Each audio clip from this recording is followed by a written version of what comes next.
السلام علیکم ورحمۃ اللہ وبرکاتہ۔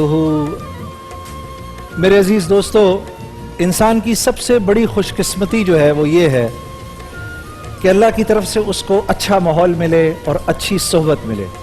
اچھی صحبت ملتی ہے تو برے سے برے کردار کا انسان بھی اچھا ہو جاتا ہے، بری صحبت ملتی ہے تو اچھے سے اچھے کردار کے انسان کی زندگی پر بھی اس کے برے ایفیکٹس پڑتے ہیں۔ علماء کے ساتھ رہنے کا حکم اللہ کی طرف سے ہے، وَقُونُوا مَعَ الصَّادِقِينَ، تم سچوں کے ساتھ رہو۔ یہ ہماری مجلس میں پرسنلی ہر دفعہ کہتا ہوں سب سے زیادہ انجوائے کرتا ہوں۔ آج میرے ساتھ جو علماء کرام موجود ہیں، میرے دائیں طرف تشریف فرما ہیں۔ سب سے پہلے مفتی محمد عامر صاحب، سر پہلی مرتبہ آنا مبارک ہمارے شان رمضان کے اندر۔ ان کے ساتھ تشریف فرما ہیں مفتی محمد زبیر صاحب۔ میرے بائیں طرف علامہ کمیل مہدی صاحب ہیں، ہماری اس مجلس میں ہمارے باقاعدہ عالم، اور ان کے ساتھ تشریف فرما ہیں مفتی شاہ جمال الدین بغدادی صاحب۔ آپ تمام حضرات کو اہلاً و سہلاً مرحبا بکم۔ وسیم بھائی، آپ کے پاس سوالات ہیں اور یہ ہمارے علماء کرام ہیں۔ سوالات بہت سارے ہیں، آڈینس کے بھی ہیں اور سوشل میڈیا پر بھی ہیں۔ میں کوئکلی سوال پوچھ لیتا ہوں۔ پہلا، ایسما کا انہیلر روزے کے دوران استعمال کرنے سے روزہ ٹوٹ جاتا ہے یا نہیں؟ یہ کچھ وہ سوالات ہیں جو بہت ہوتے ہیں جی، لیکن اتنے ہی تواتر سے آ بھی رہے ہوتے ہیں، اس لیے پھر ہم پوچھ لیتے ہیں۔ ٹھیک، مفتی زبیر صاحب۔ بسم اللہ الرحمن الرحیم، نحمدہ و نصلی علی رسول الکریم، اما بعد۔ جہاں تک انہیلر کے استعمال کا تعلق ہے تو اس میں چونکہ دوا کے انتہائی باریک اور لطیف اجزاء ہوتے ہیں، ایسی انگریڈینٹس ہوتی ہیں جو ظاہر ہے کہ انسان کے بدن کے اندر چلے جاتے ہیں، جس سے روزہ فاسد ہو جاتا ہے۔ تو انہیلر کا استعمال کرنے سے احتراز کرنا چاہیے، احتراز کرنا لازم ہے۔ روزے کے دوران انہیلر کا استعمال کیا جائے گا تو روزہ فاسد ہو جائے گا۔ اس کے ساتھ ساتھ اگر اسی طرح کا پمپ ہے جس میں دوا کے باریک اور لطیف اجزاء اندر چلے جاتے ہوں، حلق سے نیچے اتر جاتے ہوں، تو بھی روزہ فاسد ہو جائے گا۔ یہ دو باتیں ذہن میں رکھنی چاہیے۔ لیکن اگر کوئی ایسا پمپ ہو کہ جس سے دوا کے کوئی لطیف اجزاء اندر نہ جاتے ہوں تو پھر اس کے استعمال سے روزہ فاسد نہیں ہوگا۔ اس کے ساتھ ساتھ ایک بات اور ہے، جب یہ مسئلہ بیان کیا جاتا ہے تو ہوتا یہ جنید بھائی کہ لوگ عام طور پر یہ کہتے ہیں کہ دیکھیں جی روزے کے اندر کیا مریض کے لیے چھوٹ نہیں ہے، کیا کنسیشن اور رعایت نہیں ہے؟ تو اس کا جواب یہ کہ اگر آپ کو روزہ رکھنے کی تکلیف ہو رہی ہے، یا جیسا کہ آج کل ہم ایک گرمی کے بحرانی زمانے سے گزر رہے ہیں، آپ کو مرض کی شدت ہے، اگر آپ روزہ چھوڑ دیں گے بیماری کی وجہ سے تو سورۃ البقرہ دوسرے سپارے میں اللہ رب العزت نے واضح طور پر رعایت دی ہے، وَإِن كَانَ مِنكُم مَرِيضٌ أَوْ عَلَىٰ سَفَرٍ فَعِدَّةٌ مِنْ أَيَّامٍ أُخَرَ۔ اس ایسی صورت میں آپ کو بعد میں قضا کرنی ہے۔ تو سردی کے چھوٹے ایام میں اگر آپ ان روزوں کی قضا کر سکتے ہو تو اس وقت جا کر کے روزے کی قضا کر لیں۔ اللہ نے، شریعت نے آسانی دی ہے، مشقت اور تکلیف نہیں دی ہے۔ اگر آپ ایسی صورت میں بیماری کی شدت میں مبتلا ہیں، روزہ نہیں رکھ سکتے بیماری اور عذر کی وجہ سے، تو بعد میں روزہ رکھ لیں۔ اچھا مفتی صاحب، نہیں اگر حالت ٹھیک ہے اور بیچ میں ایک دم سیویئر اٹیک ہو گیا، اب کیا کریں؟ اگر بیماری کی شدت کی وجہ سے روزے کو توڑنا پڑا تو ایسی صورت میں روزے پر کوئی کفارہ نہیں ہے، بعد میں قضا کرنی ہوگی۔ اور چونکہ بیماری کا اٹیک ہے، جیسا کہ آپ بتا رہے ہیں، شدید ترین حملہ، ایسی صورت میں گناہ بھی کوئی نہیں ہوگا۔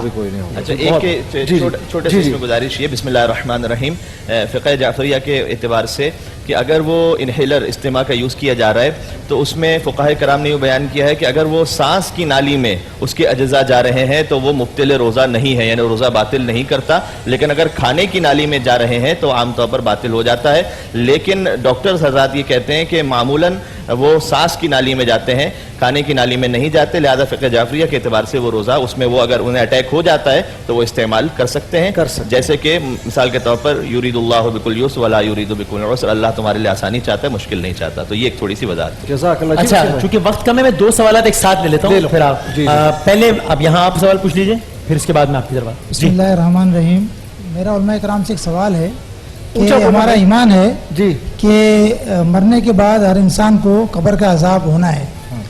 اگر کسی شخص کا سمندر میں ڈوب کے اگر اس کی ہلاکت ہو جاتی ہے یا کسی جانور کے کھانے سے اس کی ہلاکت ہو جاتی ہے تو اس صورت میں اس کو قبر کا عذاب کس طرح ہوگا؟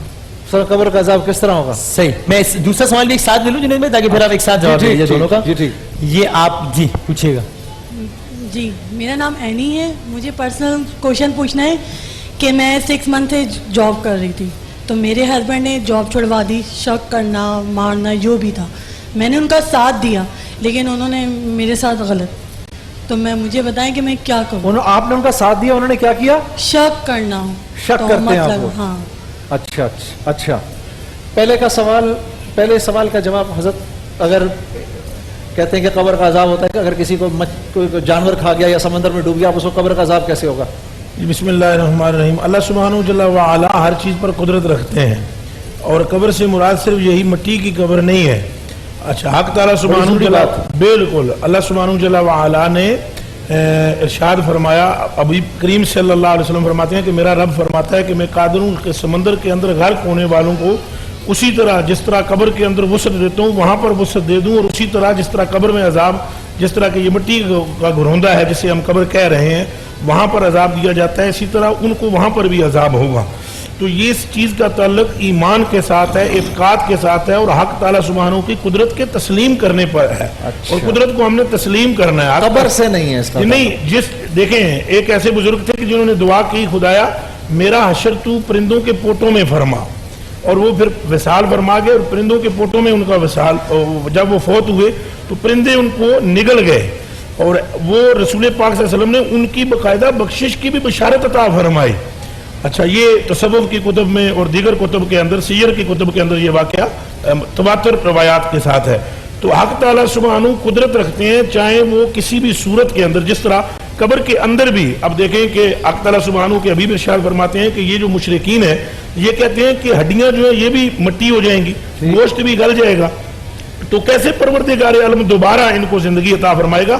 تو اللہ پاک فرماتے ہیں انہیں شعور نہیں ہے, انہیں میری قدرت کا پتہ نہیں ہے, علم نہیں ہے, وگرنہ میں قدرت رکھتا ہوں کہ دوبارہ ان کو زندگی عطا کر دوں اور دوبارہ یکجا کر دوں, گٹھا کر دوں. ماشاءاللہ ماشاءاللہ. مرزا, وہ آخری سوال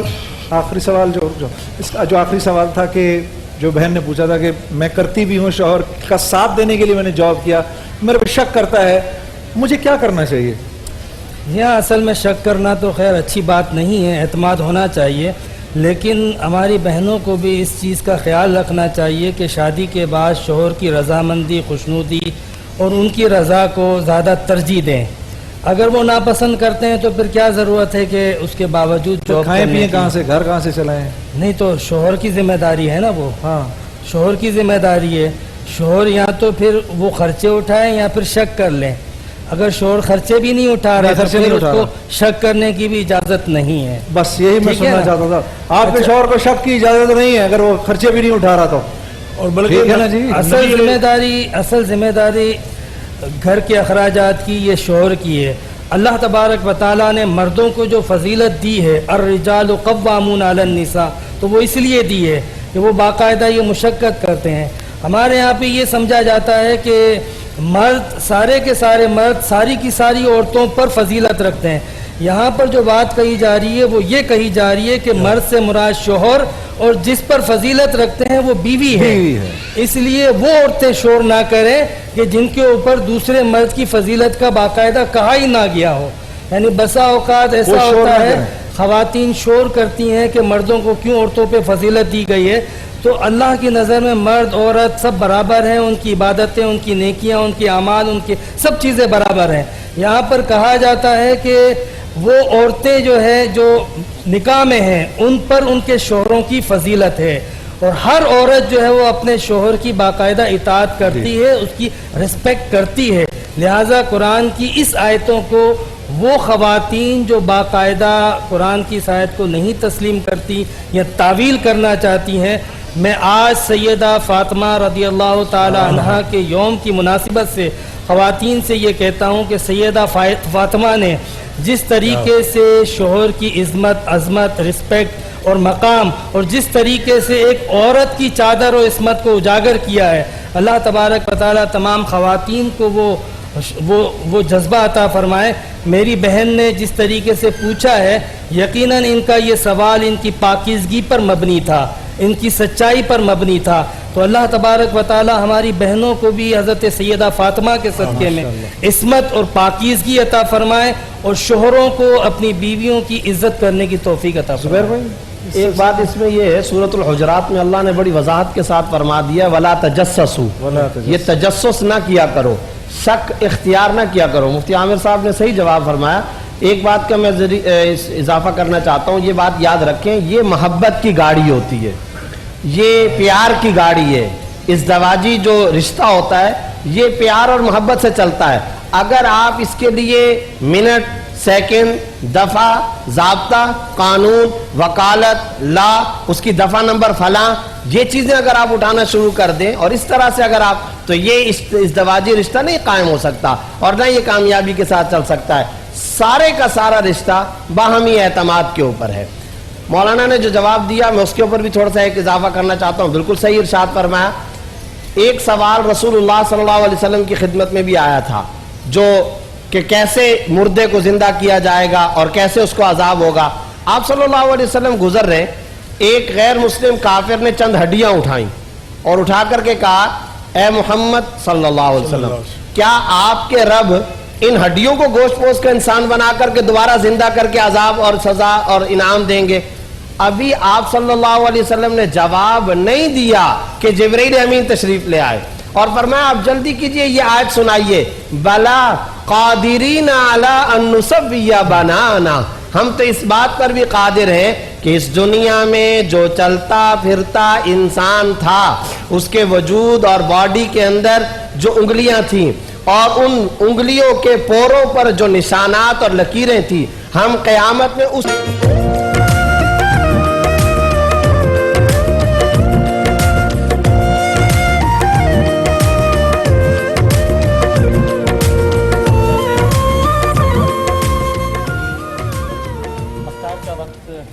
افطار کا وقت قریب آ رہا ہے. انشاءاللہ آج اہلیان پاکستان اپنا تیسرا روزہ افطار کرنے جا رہے ہیں.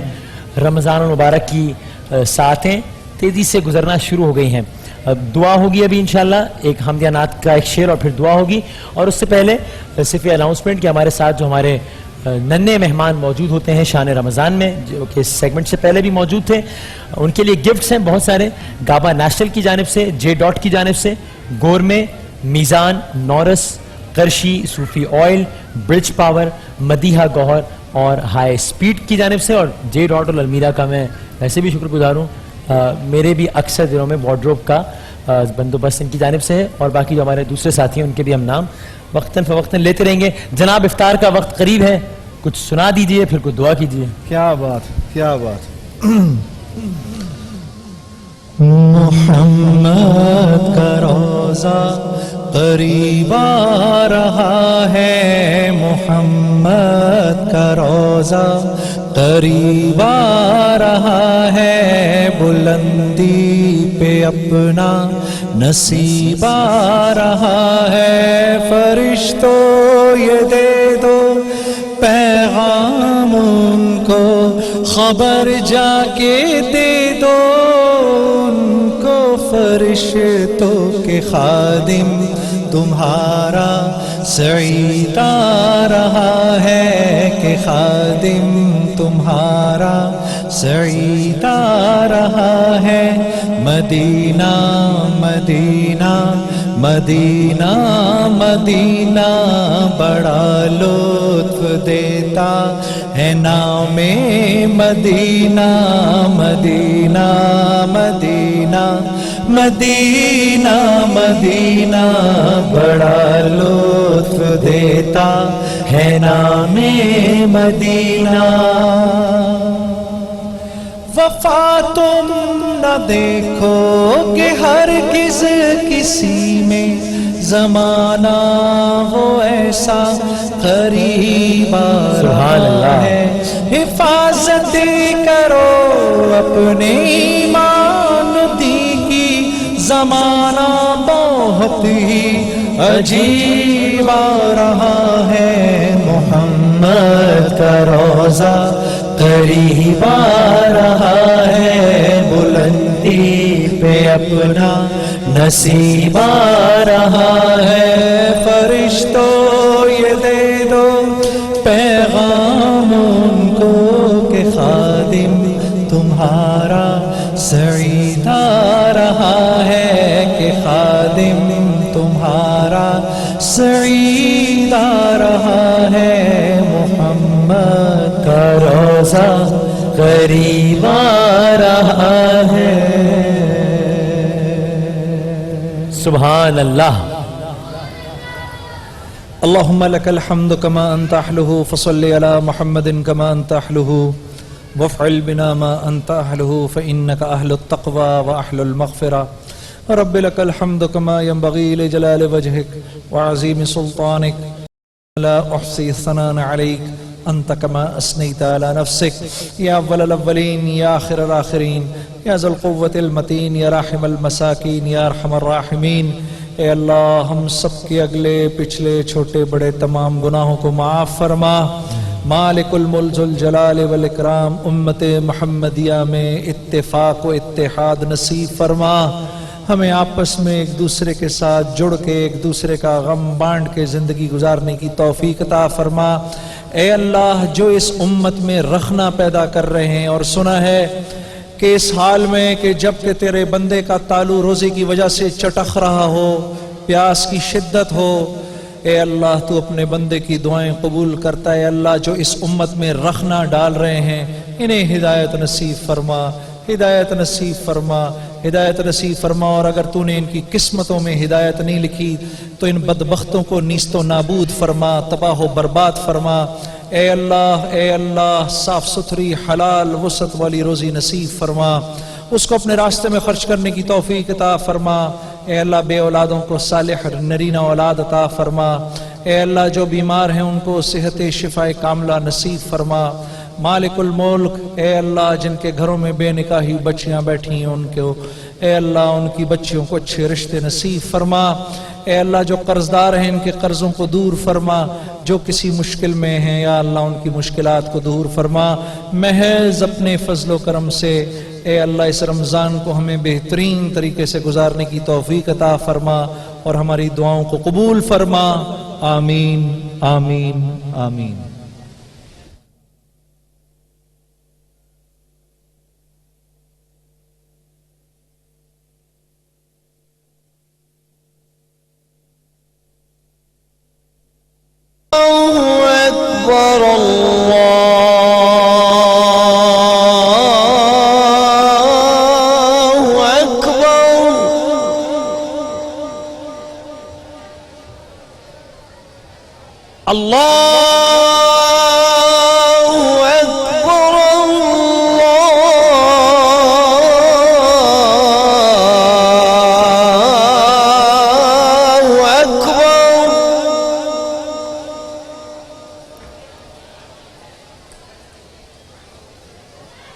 أشهد أن لا إله إلا الله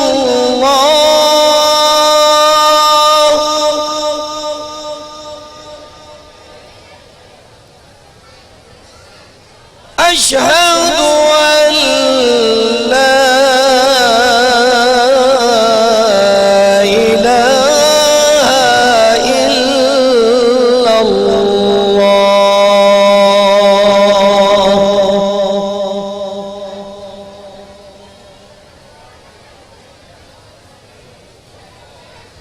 أشهد أن محمدًا رسول الله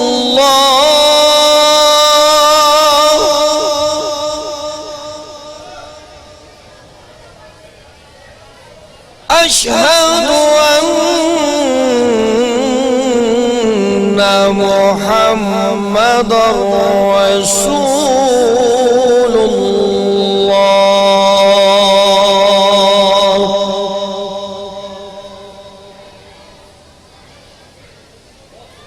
حي على الصلاة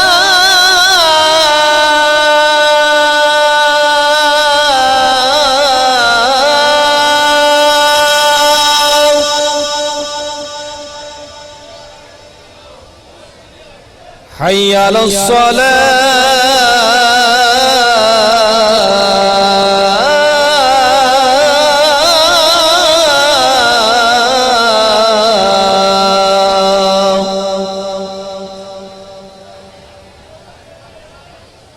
حي على الفلاح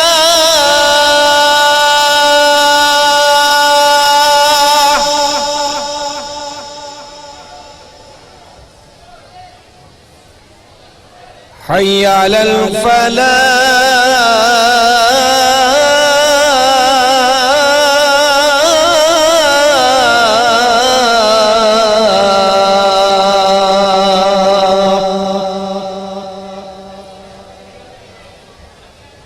الله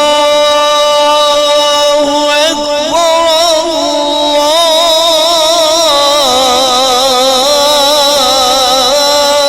الله أكبر لا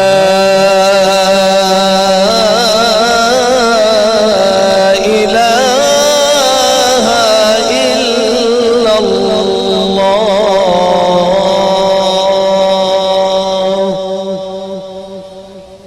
اللهم رب هذه الدعوة التامة والصلاة القائمة آت محمدا الوسيلة والفضيلة والدرجة الرفيعة وابعثه مقاما محمودا الذي وعدته وارزقنا شفاعته يوم القيامة إنك لا تخلف الميعاد برحمتك يا أرحم الراحمين